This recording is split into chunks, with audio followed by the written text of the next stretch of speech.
309. That was the number etched into the slate roof beside my knee. Not names, just numbers. The wind up here on the north tower creates a sound like a dying scream, constant and shrill, but I have learned to tune it out. My world is narrowed down to a brass circle, 1 inch in diameter, clamped crudely onto the shaft of my hawthorn wand. Through the lens, the battlefield below is silent. I see the green flash of a killing curse hit the mud 300 yards away, but the sound won't reach me for another second. Down there, in the valley, 6 auras are pinned behind a burning carriage, their shields fracturing under a barrage from 20 Death Eaters who think they are safely out of range. They are wrong. I check the wind ribbon tied to the gargoyle's ear. Crosswind, 12 knots, pushing east. Distance, 340 yards. Elevation drop, considerable. I exhale until my lungs are empty. My heartbeat slows. This is the moment where magic stops being an art and becomes simple, cold mathematics. If I miss, the lead aura dies in the next 10 seconds. If I hit, I give away my position to a squad of snatchers hunting me through the castle ruins. I tap the rune carved into the handle of my wand. It's a clumsy, ugly piece of magic, but right now it is the only thing standing between order and chaos. They called it the coward stick. That's what the dueling instructor sneered when he saw my prototype 6 months ago. A wand with a muggle rifle scope taped to it? A charm that delays the projectile velocity for stability? Ridiculous. Magic is supposed to be instinctive, fluid, a dance of wrist and will. But I was never a dancer. I was a Ravenclaw who spent too much time in the arithmancy annex, terrified of direct confrontation. I knew I would freeze in a duel. I knew my reflexes were trash. So I stopped trying to be faster and decided to be father. Read the following story with a warm, deep, and whimsical British accent. If you want to know how this forgotten witch turned a useless, mocked experiment into Hogwarts' last line of defense, stay with me until the end of this story. The spell I use doesn't have a fancy incantation. It's a modified piercing hex, stripped of its light and noise, compressed into a dense bead of kinetic energy.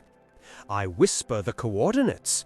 The lens flares briefly with a pale blue grid. My arm shakes just once from the cold biting through my robes. I lock the target. A tall Death Eater, mask polished to a shine, raising his wand to shatter the aura's last physical cover. I don't aim for him. I aim 2 feet to his left, compensating for the gale force wind coming off the Black Lake. The logic is insane to any traditional wizard. You aim where the target is, not empty air. But at this range, the air is a solid object your magic has to swim through. I squeeze the handle. The tip of my wand doesn't spark. It coughs, a dull thud of displaced air. The recoil travels up my shoulder, bruising the bone. 1 second, 2 seconds, 3 seconds. Through the brass lens, I watch the Death Eater's head snap back violently. His mask shatters. He drops without a sound. 309. Below, the Aurors look up, confused. They didn't see a spell trail. They didn't hear a shout. They just saw the enemy commander collapse as if struck by the hand of God. But it wasn't God. It was Ilara Vance, the nervous girl who threw up before Quidditch trials, freezing to death on a slate roof. I don't have time to celebrate. The other Death Eaters are scrambling, casting Homenum Revelio in wide arcs. They know someone is watching. They know the Angel of the Tower is awake. I have to move. My stats are running low. I have 3 high-velocity charges left in the wand core before it needs to cool down. My left leg is numb from kneeling in the sleet for 4 hours. And the snatchers are getting closer. I can hear the heavy thud of boots on the spiral staircase 3 floors down. They've figured out the trajectory. I scramble backward, dismantling the brass sight with trembling fingers. It clicks loudly, too loud. I curse under my breath and shove the pieces into my enchanted satchel. This is the part of the war nobody writes songs about. It's not glorious duels in the Great Hall.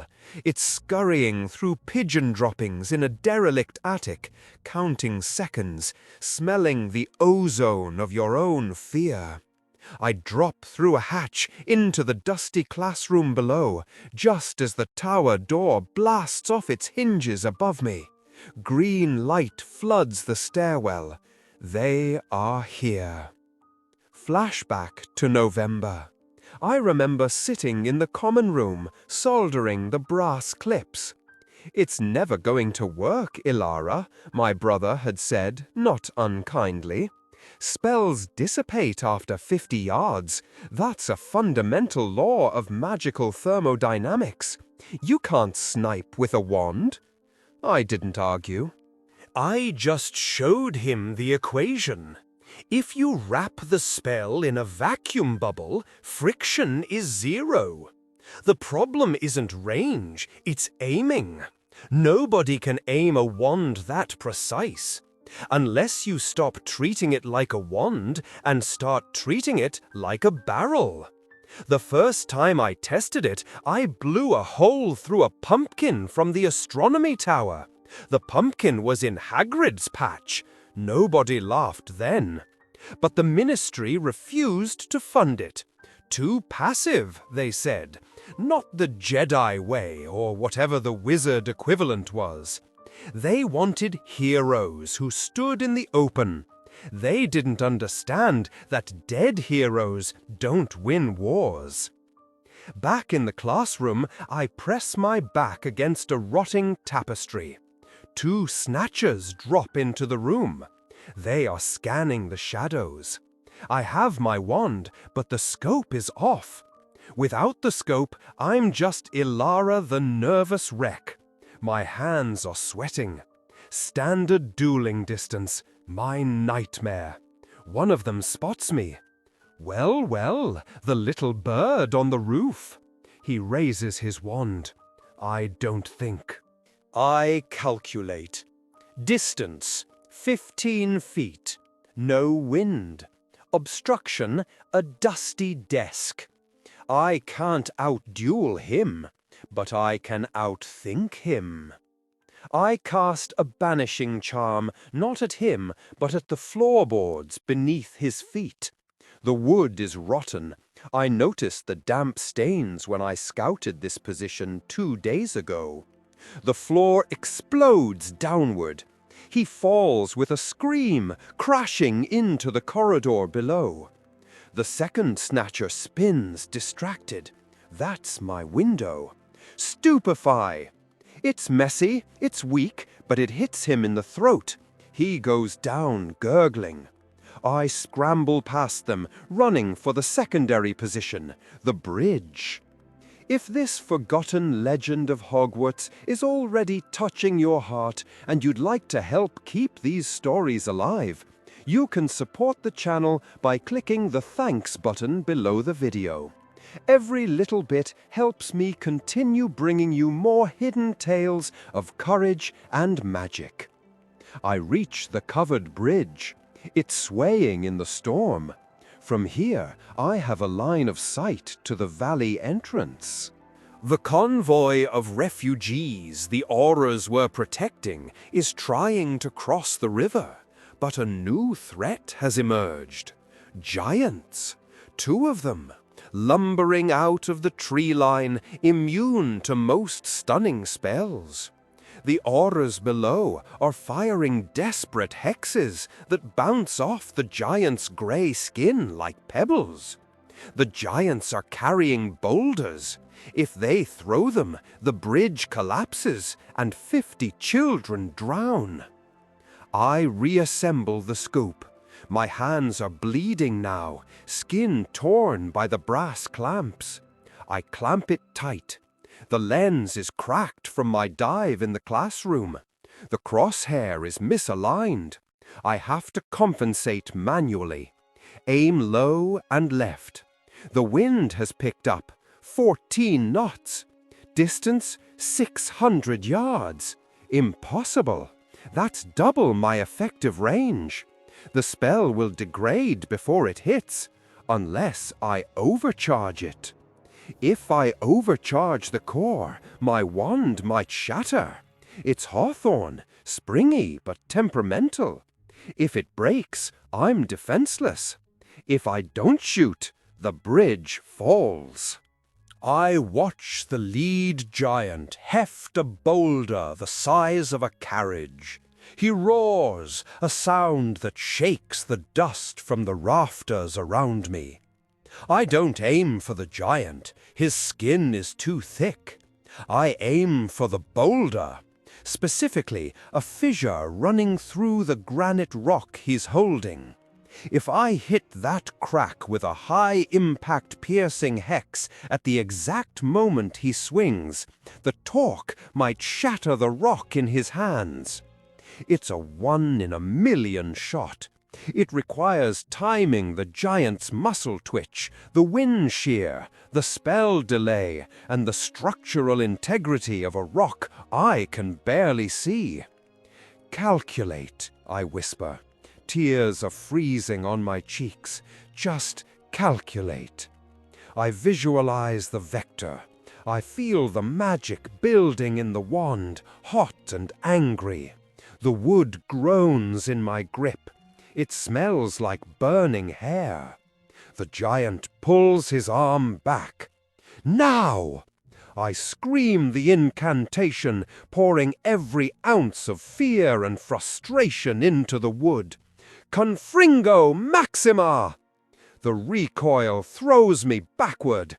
I hit the stone wall hard, seeing stars. My wand creates a sound like a cannon blast, deafening in the enclosed bridge.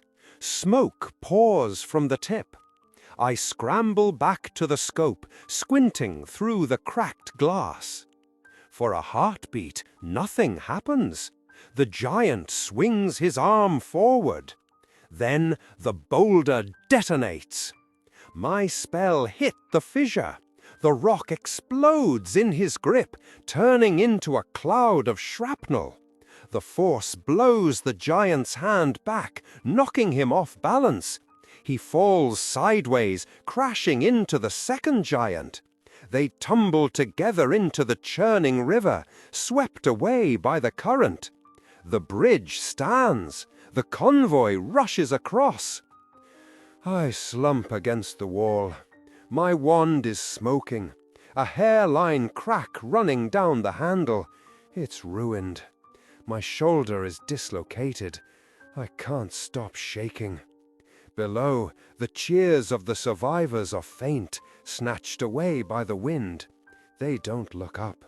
They don't know that the miracle that saved them came from a terrified girl hiding in the rafters with a broken piece of glass and a calculator.